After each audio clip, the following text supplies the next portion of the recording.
Ayan, narito kami sa Agos River. Napakaganda. Talagang sulit na sulit. Tingnan nyo naman ang water. Talaga naman. Crystal clear. O, diba? Ayun si Junel, oy.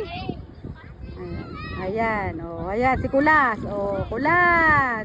Wow, Kulas. Ito ang ilog. Wow, ilog. Hihintay kami ng oras sa aming palaro.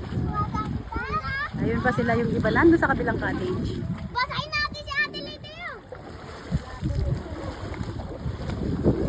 Napakaganra. Oh. Medyo mainit pa. Tapos yung mga kabundukan, oh, talaga naman. O, diba?